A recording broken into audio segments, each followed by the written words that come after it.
Hello everyone and welcome to this, the second in our series of panel discussions exploring the role of compassion in the fields of new technology. I'm Tegan Taylor, a health and science reporter at the ABC and co-host of the ABC's daily coronavirus podcast, CoronaCast. I have the pleasure of hosting these discussions over the next few weeks. On behalf of the University of Queensland, the panellists and the production team, I acknowledge the traditional owners and custodians of the lands from which we are variously connected today. We pay our respects to their ancestors and their descendants and recognise their valuable contributions to Australian and global society. To call the technological advancement of the past 50 years rapid is an almost laughable understatement. Computation, communications, and miniaturization have brought us to a point that could have hardly been imagined half a century ago, and we've adapted along with it to a point. Today, our discussion will focus on cyberbullying and trolling. Why have these behaviours become such a problem in an online environment? What can we do about them? We've got three great guests with brilliant insights to help us pick these questions apart. But first, let's define what we mean when we use the familiar word compassion. For our purposes, it refers to something distinct from sympathy, feeling sorry for someone, or empathy, experiencing the feelings of others within yourself. Our definition of compassion has two aspects. The first is a sensitivity to suffering and need. The second, a motivation to do something to alleviate that suffering and need. Compassion is not just about feeling, but doing.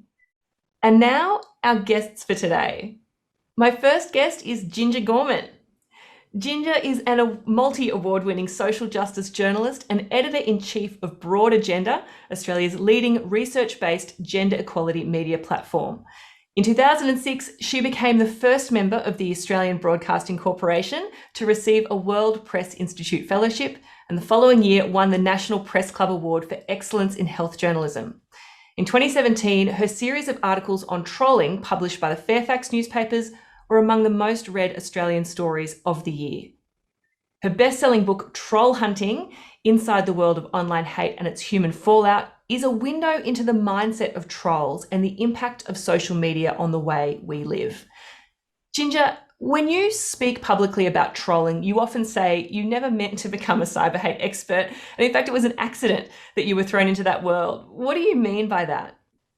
Look, I can't even use my phone properly and scroll on my phone. So it wasn't that the internet necessarily interested me. What happened was I worked at the ABC for 14 years. And as part of that work, I did a series of stories, which a few years later, when I was on maternity leave with a brand new baby, became subject to an orchestrated online hate campaign. So without going into the detail of what those stories were, because there's plenty about that online, what happened essentially was we became hunted.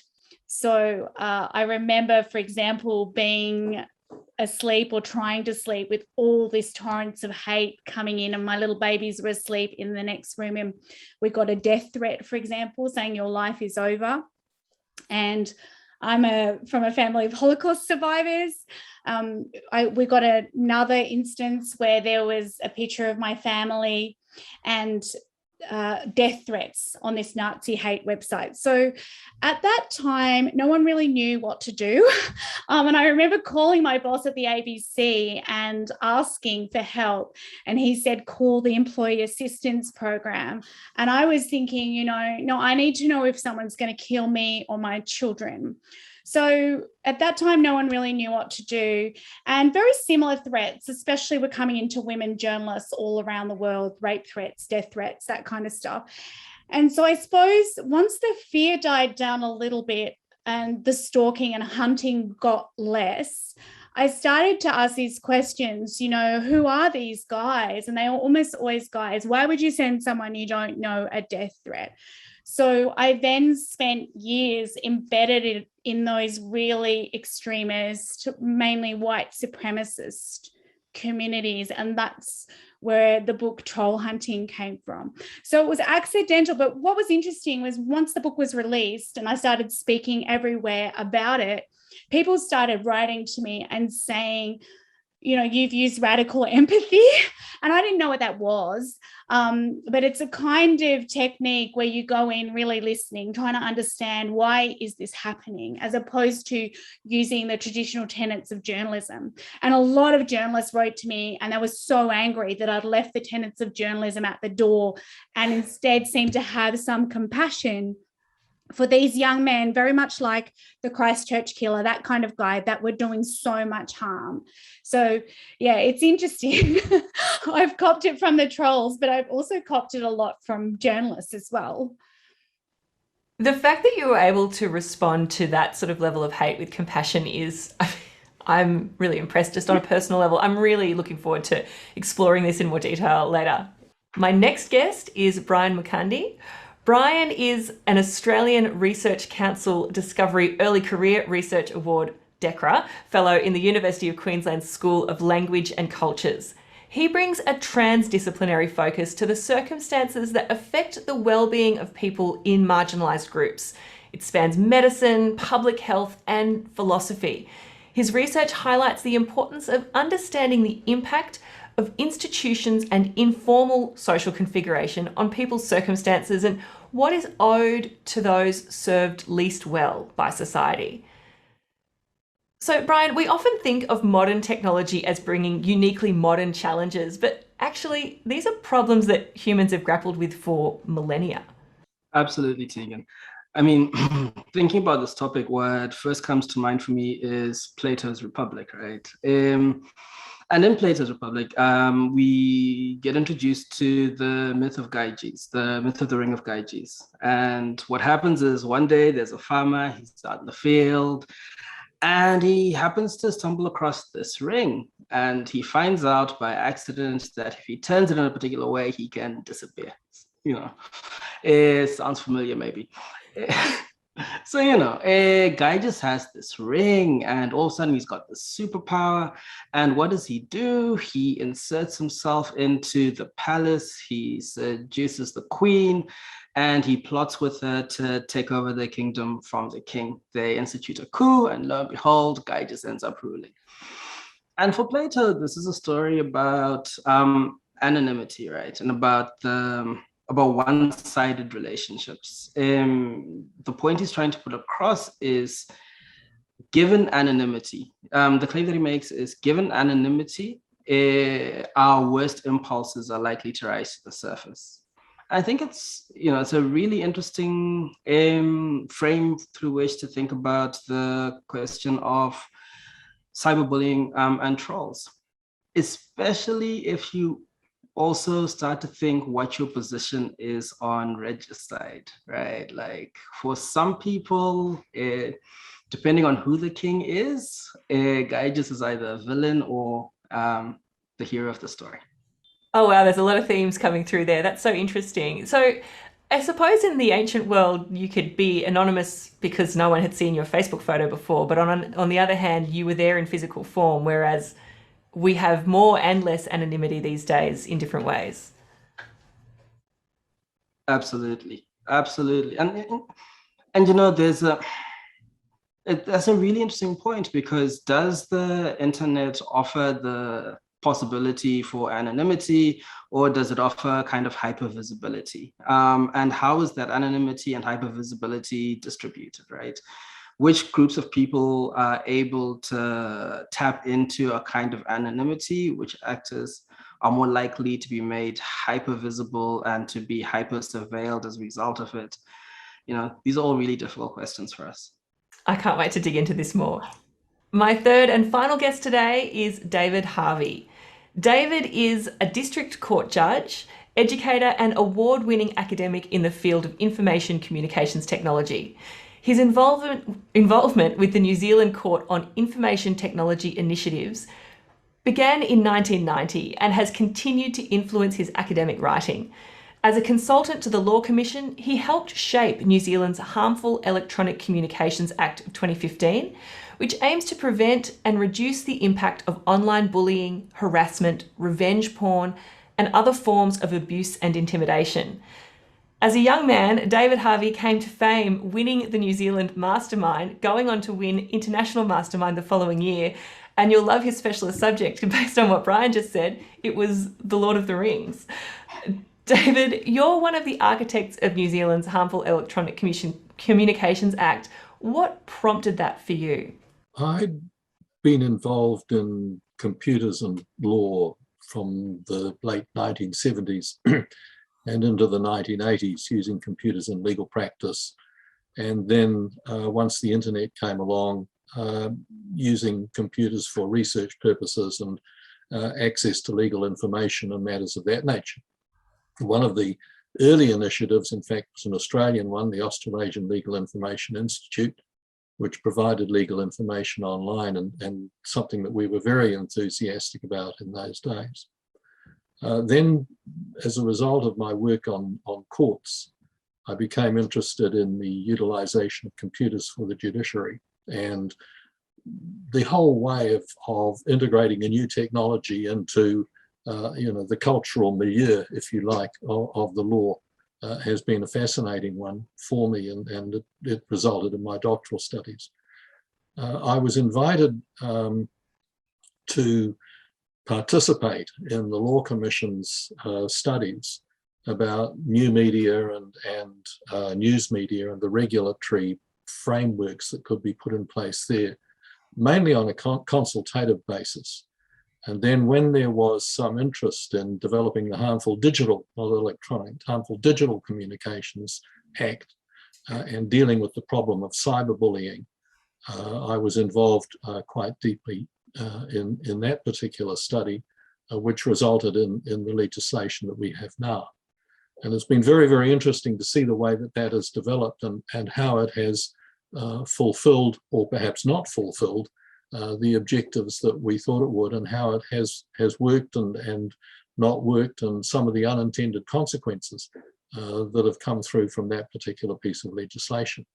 Because a lot of the applications that we get, and it's quite interesting to work as a judge in the field as well as having helped to develop the policy. We find that people are getting concerned about reputational harm rather than cyberbullying. And it was mainly designed to deal with and to provide some kind of assistance for younger people. But most of the applications that we're getting before the court these days are for older folks. So that's where we are. And my interest in it will of course continue even when I finish on the bench, which will be happening fairly soon. It must be strange to create something and then send it out into the world and see how it is deployed as a judge. And when you were talking, it made me wonder whether the creators of some of the social media sites might feel the same way, that they thought they were doing something really wonderful, and it is, but then it's had unintended consequences as well. It certainly does. In fact, a lot of the early history of the development of internet platforms and so on has been as a result of people who thought that they had a really cool idea, and it sort of went in a slightly different direction. One example, and I just finished watching it. It's a brilliant program, a 4-parter called The $1 Billion Code, about Google Earth on the one hand, and a bunch of German guys who developed a similar sort of code before Google Earth came along. And it's all about a patent dispute. It has law, it has technology, it has everything that I love. But it just demonstrates that we can do something wonderful here. And then all of a sudden it became a lawsuit, which was very much an unintended consequence. So let's jump straight in with Ginger. You've been on the receiving end of this, but how do you distinguish, if you care to, between cyberbullying and trolling? Okay, so I never use the word cyberbullying, and trolling's really interesting. So I dug right into this in my book because I realized that the word trolling has no meaning. People use it to describe extreme cyber hate and hate crimes, and then they also use it to mean anytime anybody winds each other up in any context, not even online. So women, for example, who were copying extreme dangerous abuse from ex-partners would go to police stations and say, I'm being trolled, and nothing would happen. And lots of people wrote to me once I started publishing articles, and I realized they were in dire straits, and in a lot of cases, their life was at risk. And so the way that I talk about it now, Tegan, is I explain trolling as a spectrum of behaviors. And so at one end is mild pranks. In the middle, it gets a little bit more serious.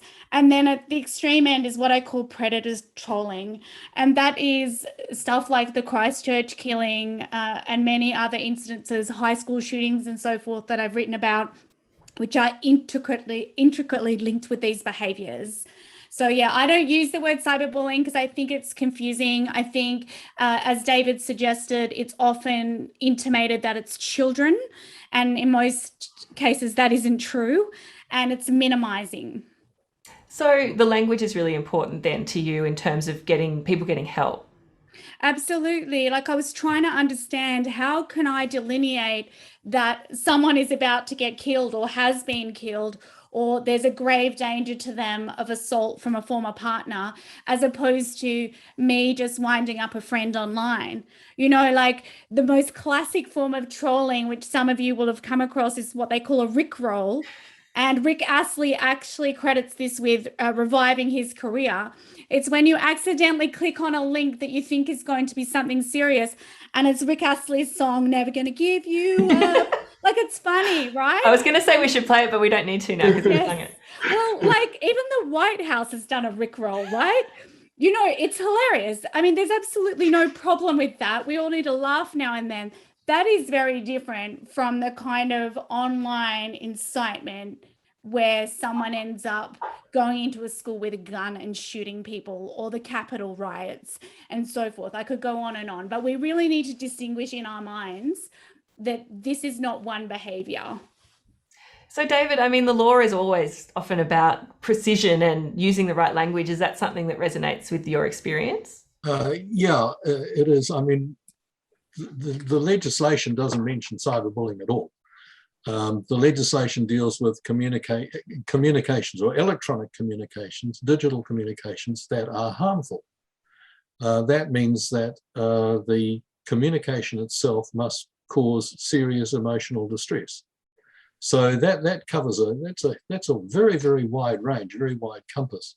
If you want to get the material taken down or get some kind of remedy apart from a criminal prosecution, you've got to be able to establish that the communication falls within one of 10 what are called communications principles, which we have sort of looked at, and my definition of communication principles are rules for polite conversation.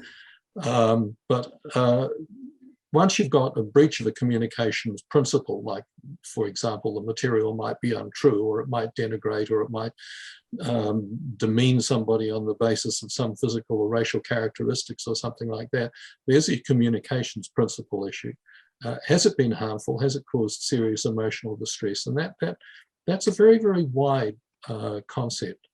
And once you've established those, then you might be entitled to ask a court to remove the material. If there has been a proven an intention on the part of the person sending the communication to cause harm, I intend to cause this person serious emotional distress, then you're getting into the criminal prosecution area. And the police can get involved, and have got involved in the past. We've had quite a large number of prosecutions for intentional causation of serious emotional distress. But Brian, it has to be an electronic communication. Brian, humans have been terrible to each other well before we had technology. Is this more prevalent online than it is in the physical world? I mean, that's such a great question. I mean, I think online communications afford opportunity and maybe give a veneer of, or allow people to think that they're more likely to get away with their behaviors just because of distance, right? The lack of proximity. And I think the lack of proximity is also disinhibiting. There is, I mean, there's a bunch of philosophers who talk about what it's like to be before the face of another. There's something about standing next to a person, and there are arguments that facing another person comes with certain injunctions. There's certain things that you're not going to do face to face with somebody, where if you're behind a screen, if the communication is asynchronous, if you're geographically separated, then you're not confronted with the humanity of the person you're engaging. So can I, sorry. Ginger, yeah, jump in. Go ahead. No, I wanted to hear the rest of what Brian was going to say, because I totally agree with you. Go on then, Brian. Oh, no. Yeah, so I mean, it's easy to use technology as a get out, right? As an alibi. I wonder if what the technology is providing is the kind of disinhibiting fact that sometimes people will attribute to alcohol, right? So sometimes it's like, well, I just had a couple too many to drink, but under normal circumstances, I think it's facilitating a social phenomenon. And so it's really important to think about the social phenomena that underlie these things. And also thinking in terms of remedy, I'd be thinking about how do we bridge the gap that comes from being able to communicate without being confronted by the fact that who you're communicating with is a person of flesh and bone? There's an article that was written by a guy called John Suller, and it was published in about 2007, called The Online Disinhibition Effect, which deals specifically with this particular problem. And it's wrapped up in this sort of mixture of distance and everything that Brian has mentioned, together with the what I call the myth of anonymity on the internet, because of course you're not really anonymous. People will be able to ultimately track you down with something as simple as an IP number, but yeah, it's all to do with distance and remoteness and some of the technological aspects that impact upon behavior and that modify behavior. And part of the studies that I've been doing for my doctorate and various other things has been whether or not technology does impact upon your behavior and then brings through different types of levels of acceptance of what is right and what is wrong. Ginger, yeah. So exactly, no one would say to me in the IGA, I'm going to cut your uterus out and kill your children, but they will say it on the internet. So this is exactly what you're both talking about, the online disinhibition effect, where effectively I don't have a social contract with you. I can't see your face. I don't know where you live. I have no connection to you. So although sadists have existed since time immemorial, we need to think about the tool. And sometimes the tool does insist on being used in certain ways. And the fact that the internet removes that humanity, it very easily removes compassion too, because of the way that the tool is built, like the actual functionality of the tool. And you can see this even in things like dating apps, where the functionality of the app actually leads people to behave in certain ways where they dehumanize each other. Yeah, so there's the law on one side trying to police something that already exists, but then there's the design side of things as well. And there's imperatives there that maybe they're being built into it, maybe they're not. Brian, is that something that you've explored before? Yeah, there's a wonderful kind of theorist of technology in the US, Ruha Benjamin. And she has this wonderful line in one of her books where she says, technology and algorithms that underlie technology are coded by people and people who live in a social world, right? And so the prejudices, the values, the issues in that social world find their ways into these algorithms. And so the algorithms structurally themselves, the platforms themselves structurally, it would be fantastic if the problem was the technology. If the problem was the medium, then the answer would be, well, Facebook's nice, but it's not essential. Let's just get rid of it. I think the medium's an accelerant, but it's an accelerant of something that's there, right? And so part of the question we have to ask is, what is it about a society that cultivates or brings about a kind of person who thinks that talking about removing someone's uterus, that's, do you know what I mean? That threat, yeah. Do you know the other thing, though, that you were saying before, Brian, was about proximity and that there are things that you'd never say to someone's face. But then I think about Ginger as a new mum at home with that it's in your face. It's in your most personal space because you're lying in bed looking at your phone or whatever.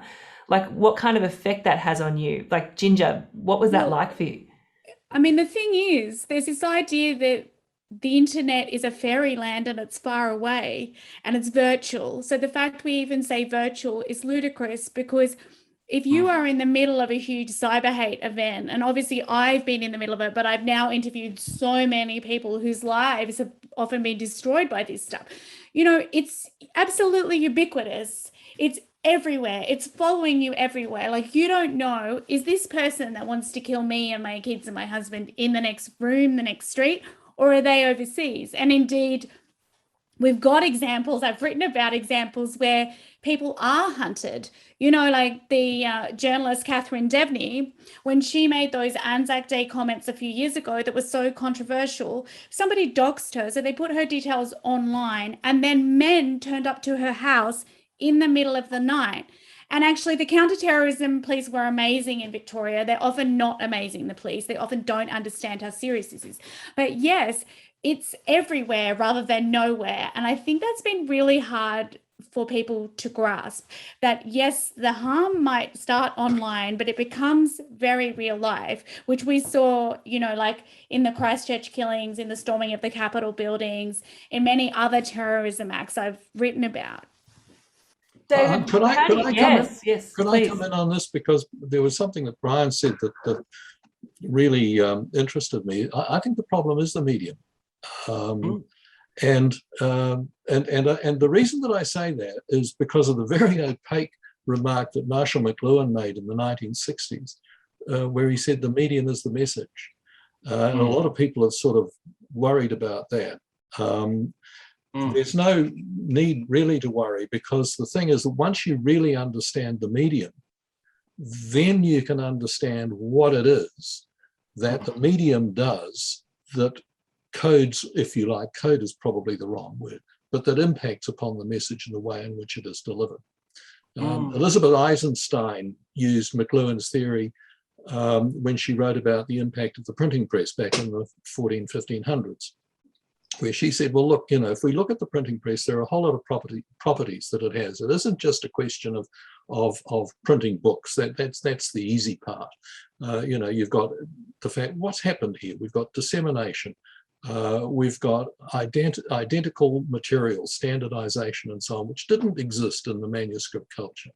Now, my argument is that, in fact, the digital technologies have a whole lot of properties as well. One of them is exponential dissemination. And the minute you understand that, then you understand how it is that the medium affects the message.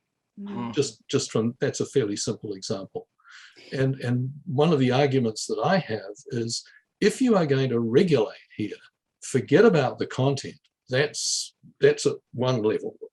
If you really want to regulate, start regulating the technology. But that's not what you've done, is it, though, with the act that you No, did? it's not. And I had some major discussions with the Law Commission about that.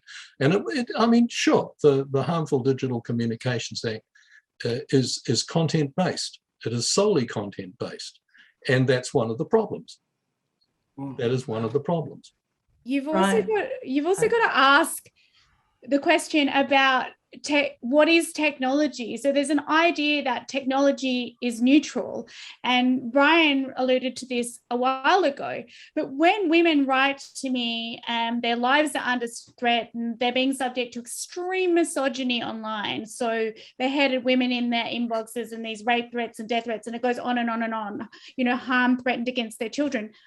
And it's all happening on platforms like Facebook. And they're amazed about this. And I say, how are you amazed about this? Like, Facebook was created by young white twits in Silicon Valley to rate whether women were hot or not. It has misogyny baked into it. Like, who is making the algorithms? It's not a diverse lot of people who care about, multiculturalism and people with disabilities and LGBTI people. They don't care because they're not the people that have created it. Like, those aren't diverse workforces. And you can see how this plays out in the algorithms. Like, I think it's a mistake to think that technology is neutral, or like that it would be for the good of humanity. Like, I went to see this talk at the end of 2018. It was right when I was finishing the manuscript. And Vince Cerf talked at the ANU here in Canberra. He's one of the fathers of the internet. And he stands up there and says, we created it for the good of humanity. And I thought, like, how did you think that that was going to work out? That humans were fundamentally good and we'd all have a voice? When in fact, the exact opposite has happened. The groups that get attacked the most and who are the most marginalized and who are driven off the internet are people of color, especially women, people with disabilities, anybody who is in any kind of marginalized group are the groups that are driven off the internet, and they are attacked the most. But on the other hand, you've got the democratization of information, which means that information that was previously locked up and unavailable to people is now available. And from, I think that is where Kerf is coming from. We have made a new technology, a communications technology, that has probably enabled the greatest level of communication that the human race has ever had. The only problem is that there are a lot of bad actors out there, and for some reason or another, their voices seem to get heard a lot more than the good actors. Brian, go. I can see so many expressions on your face. This is a wonderful conversation. Okay, so I mostly agree with you both, right? I mean, yeah, I mostly agree with you both. To Ginger's point, like, one of the problems we have in this moment is, I think, the widespread thinking around diversity is nice for marketing and aesthetic reasons. We like diversity because it shows how kind of progressive we are. And there is the recognition that diversity is an epistemic good. And what I mean is, if you don't have people contributing to algorithms with a really diverse kind of set of lived experiences, then you don't have safeguards. There are certain things, if you have a room, for example, without any women, if you have a room without any Indigenous coders, if you have a room without anybody from a disability community in that room, then structurally, there are things that aren't going to be thought about, that are less likely to be thought about and less likely to be incorporated. And what you end up is a medium and a platform that's likely to reiterate certain social harms, right? Absolutely. But to David's point, and you know what, I agree with you. I think you're absolutely right that there's a sense in which it is absolutely the medium. And there's something about, prior to the wide distribution of cassettes, then vinyl, then CD, then Spotify, there's something about the music industry and how communities interact with, like, the local musician that's radically different to our current Spotify era. But I also think that there's a dance there, that there's a dialectic between the medium and social configuration. Because what society looks like, what the world of possibility looks like for that local musician is really different when they are supported by their community, who doesn't really have as much access to other things, than it looks when that community is plugged into Netflix and Spotify. And so there is this back and forth between the medium and social configurations. And I don't think that the internet and other media, I don't think the democratization is equally shared. So if you have a particular kind of income bracket, right? If you have access to a certain degree of resources, and if you have a particular baseline level of education and access, then it's a wonderfully empowering thing. there are a lot of people for whom I wonder if new technologies actually accelerate the harms that they're subject to.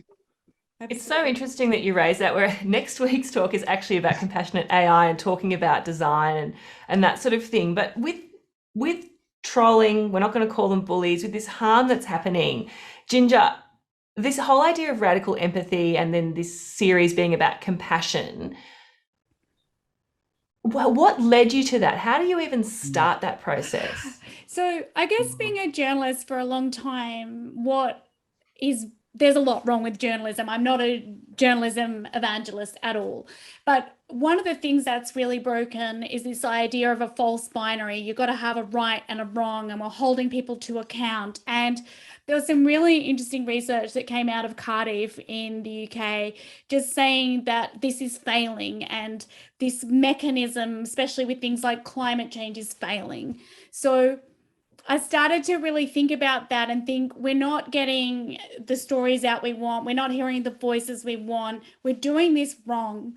And so I made this decision. I'm actually going to leave the tenets of journalism, which I've stuck to for 20 years, at the door. And what I really wanted to know is, why is this happening? Why are these young men doing this? And so in order to get that answer, I didn't know it had a name. I found out later when people started writing to me. But I went in with what's called radical empathy. So it's not giving out free hugs, right? What it is I'm just really listening to you.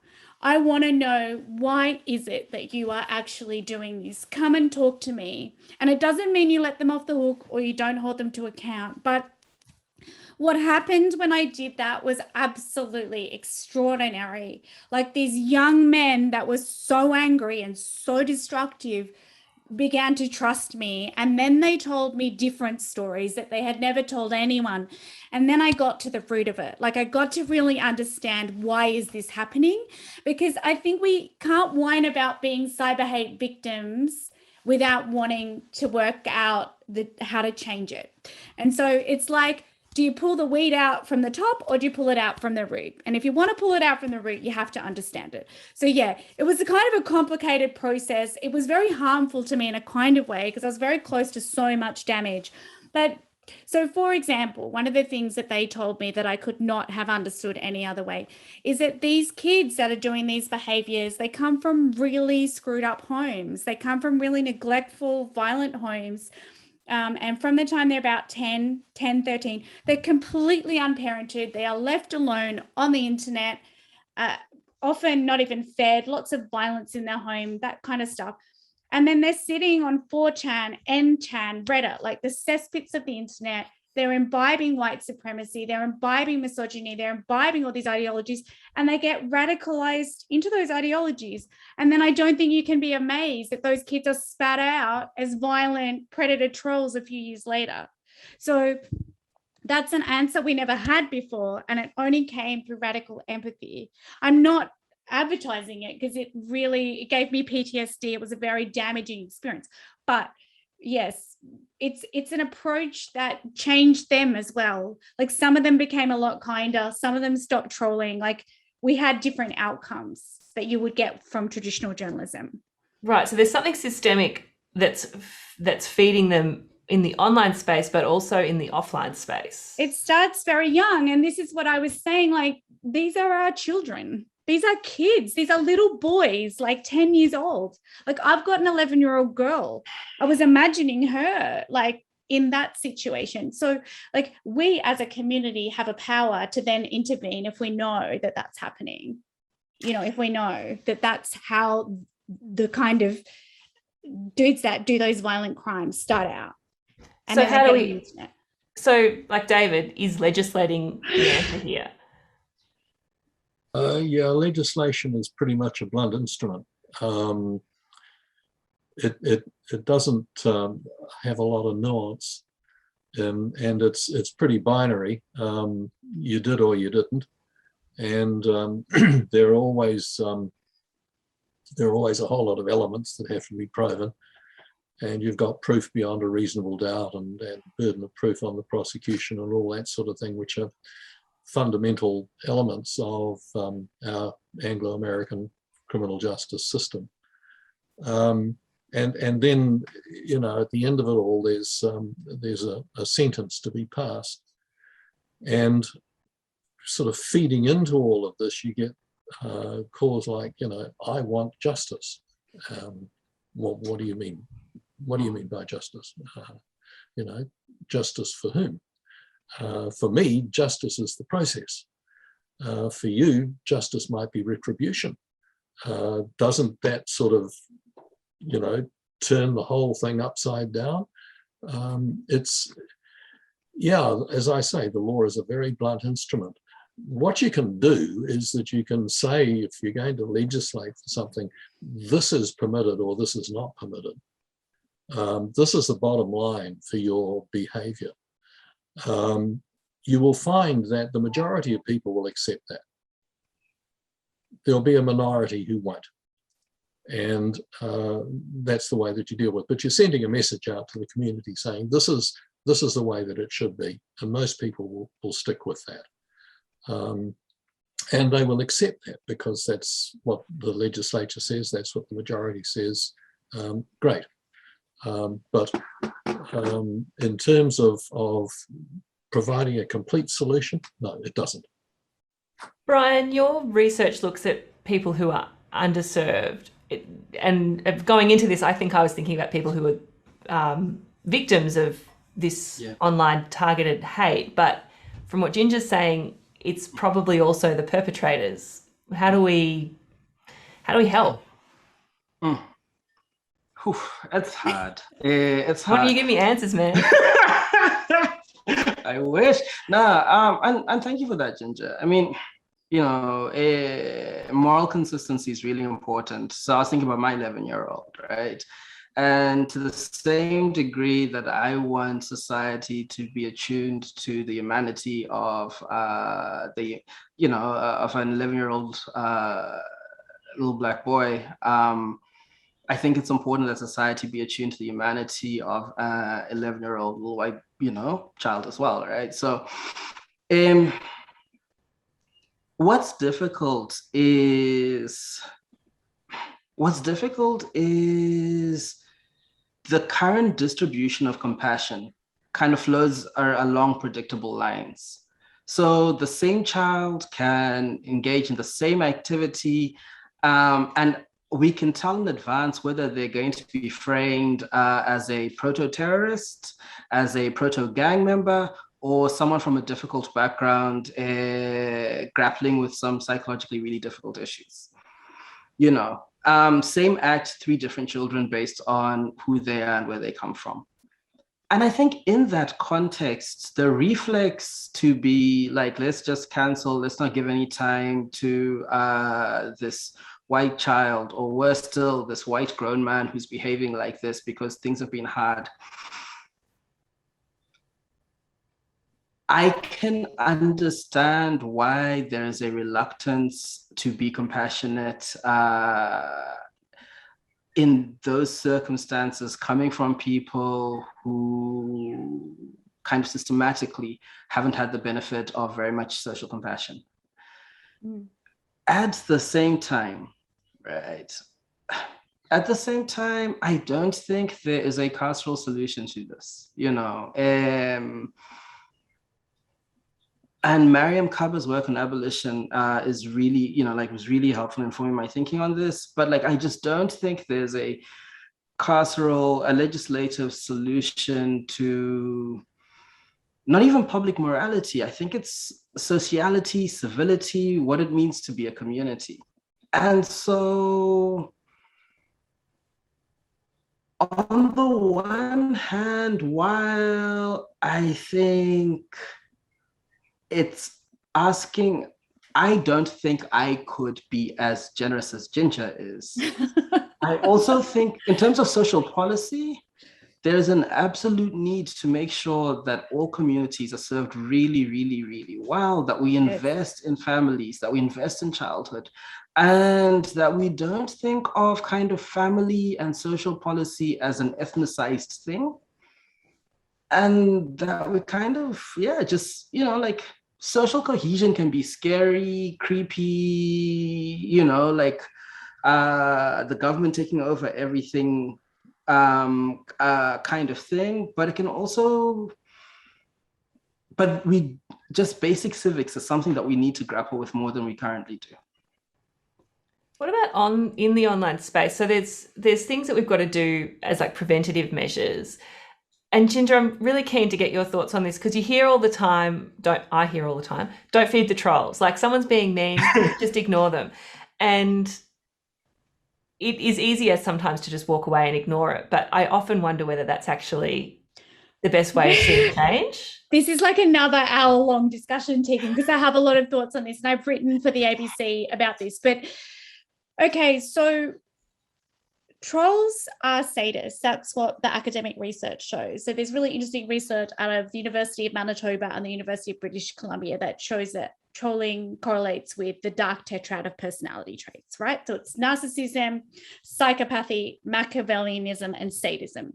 Sadism is the strongest link. That means that trolls want to hurt you and they take pleasure from it. So based on that, I used to think, like most people, that don't feed the trolls was right. However, if you are thinking about all the groups I've mentioned who are the most marginalized groups that get attacked the most and get silenced and driven offline, if you're telling them don't feed the trolls, don't talk back, you're actually siding with the trolls. You are silencing the victim. So therein lies a huge problem. So no, it's not correct. And actually, there's a lot of really great work around now about what people call corrective speech and how to talk back to trolls if you want to. What I say to people is, if it's affecting your mental health and you're being really damaged by it, step back, reach out to your support network. But I've developed a technique which is almost, I don't know what you want to call it, but it's basically an en masse anti-trolling technique.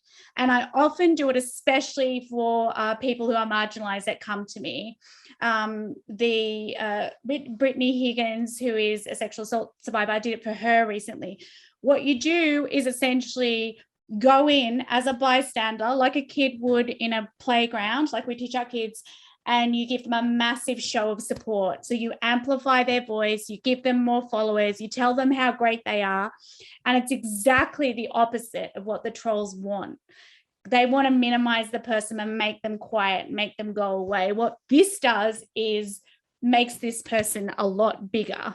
And it's an incredible technique and it works. I've done it over and over again. You kind of call in the army of good fairies, basically, and you state the problem, you tell people what you want them to do, and away they go. It's incredible. I watched it happen so many times and it's really quite inspiring. So that's my best solution at the moment, aside from what David was saying, super important, regulate these companies, because these companies are monolithic. They've got, their user base is like bigger than the populations of China and India put together, and they have so much power. They pay almost no corporate tax and they are doing so much harm. You know, wait. I didn't say regulate the companies. I said regulate the technology. The technologies. Okay. All right. That's an interesting distinction. So like, yes. How do you do that? Well, that's a tricky one. And it's an engineering problem. It isn't a legal problem.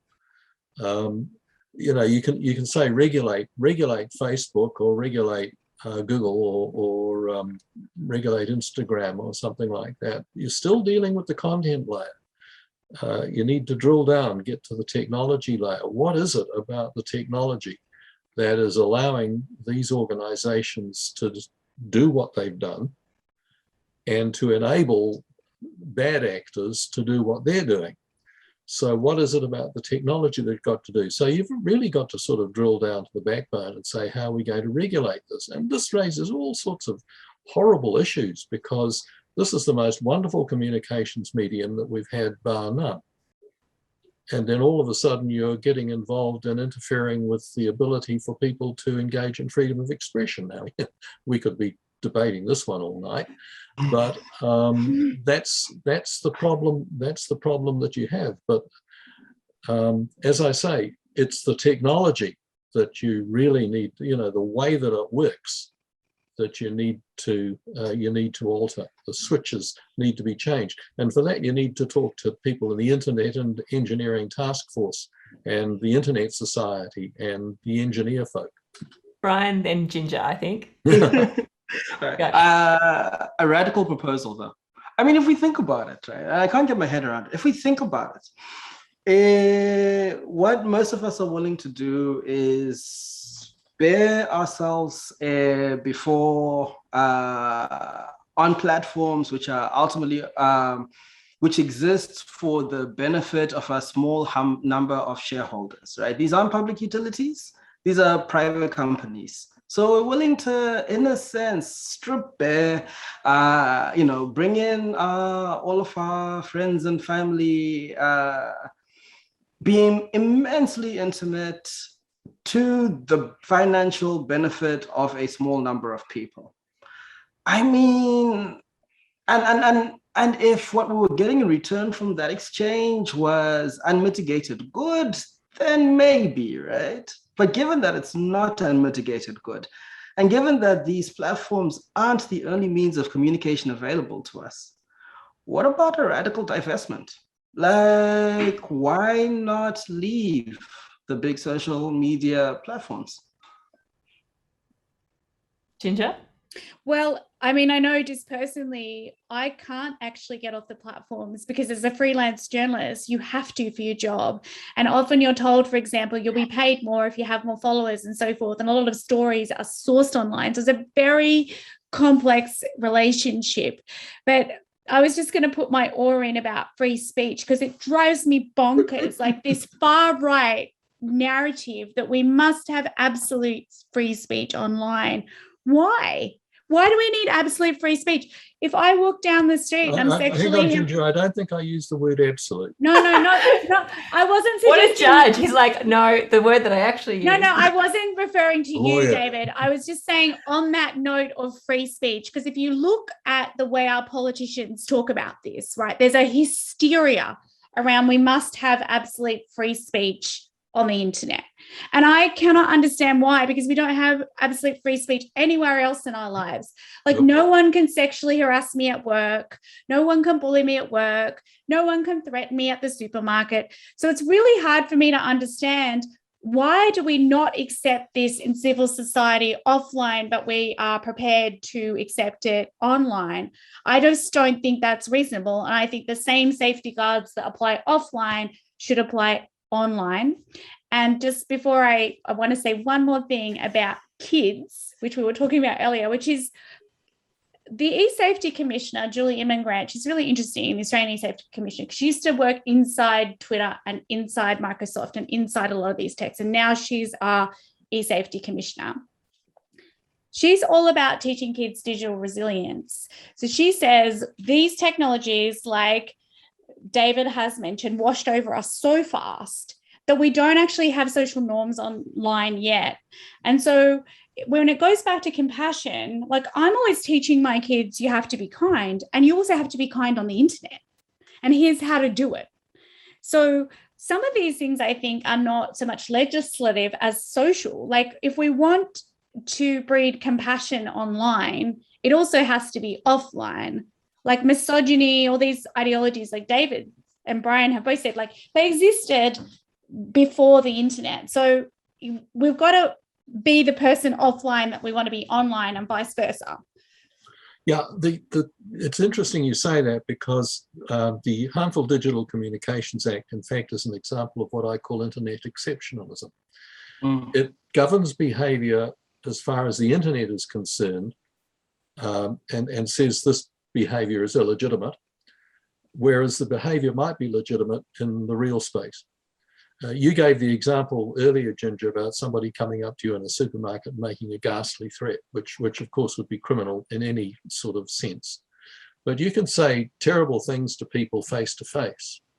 And as long as you don't threaten them with physical harm, that doesn't attract the interests of the law. You do it online under the Harmful Digital Communications Act, and all of a sudden, because it's electronic, the law is able to get involved.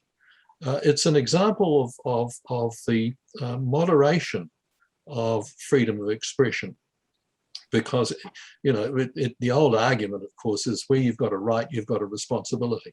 So you have a right of freedom of expression, but you've also got a responsibility to exercise it in a reasonable manner. And as far as the Harmful Digital Communications Act is concerned, you've got the 10 communications principles, which are the rules for polite discourse. Now, nobody teaches the 10 rules for polite discourse in school. They should. And maybe they should. They should. Why do we need that? Well, New Zealand's got it. Why is that act needed in an online space where it's not needed in a physical space then? Because the harm that can be caused, and Ginger has really exemplified some of the problems, the harm that can be caused online is really quite different. If I'm walking down the street and somebody comes up to me and gets in my face and abuses me and so on and so forth, when I walk away from it, that's it, it's finished, it's over. If, however, I'm being trolled, it's with me all the time. It's on my phone, it's on my computer, you know, there are messages coming through, it's 24/7. So that's a continuing flood of information. Furthermore, it isn't just them and me, it's them, me, and everybody else. And, you know, the whole environment, the whole ecology, if you like, of the communication is quite different from the face-to-face. And that's why the internet exceptionalism approach can be justified. But you've got to, I've tried to keep it as simple as I possibly can. But that's the argument that you're looking at. Is communication the right paradigm or the right framework to think about it through? I mean, you know, it's a little bit facetious, but I was like, with respect to the idea of everyone just getting off social media, there's a sense in which that horse is bolted and no one's actually going to take that seriously, right? And again, these aren't public utilities.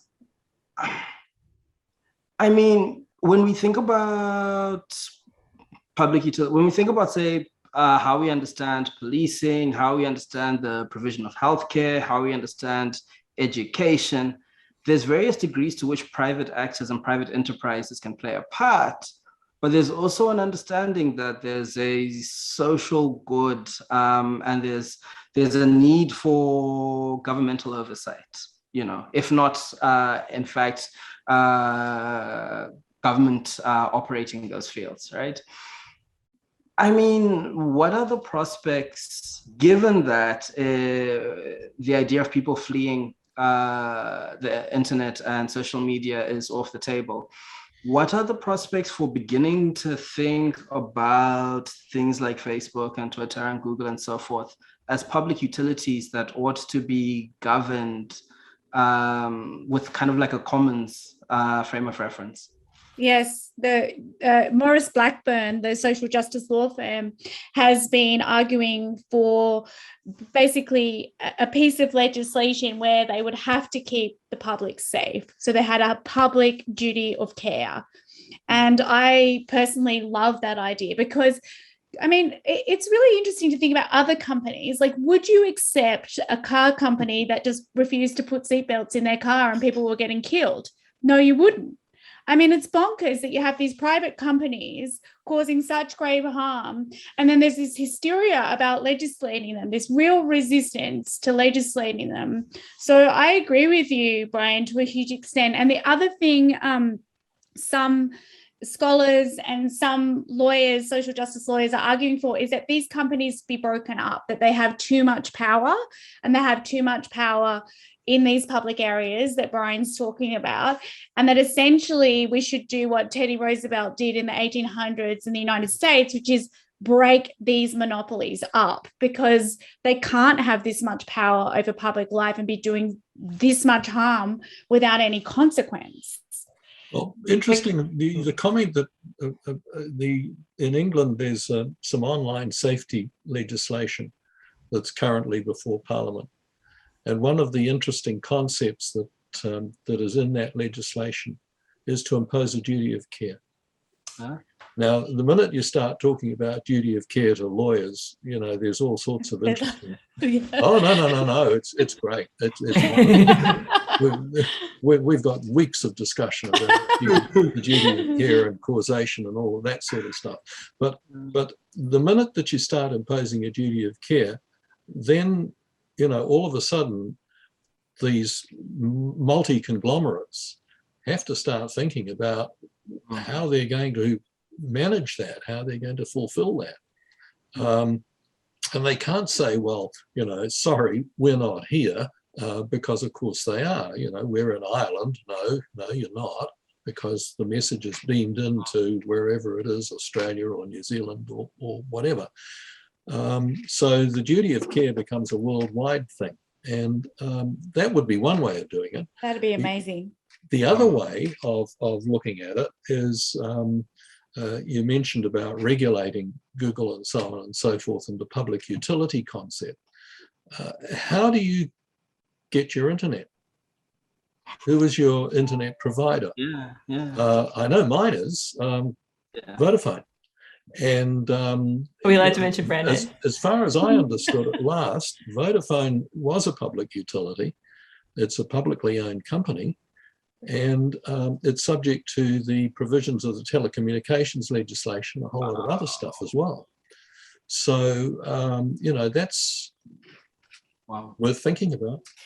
Folks, we're fresh out of time. I wanted to finish by just asking you to each, if you could just change one thing, it could be structural, it can be legislative, it can be human to human, one change that we could make to improve trolling. I'll start with Ginger.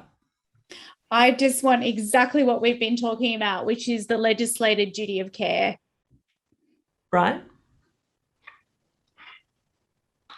Significant government funding and investment in childhood and family sector. And David? People knowing how to behave in a decent way. Is that so much to ask?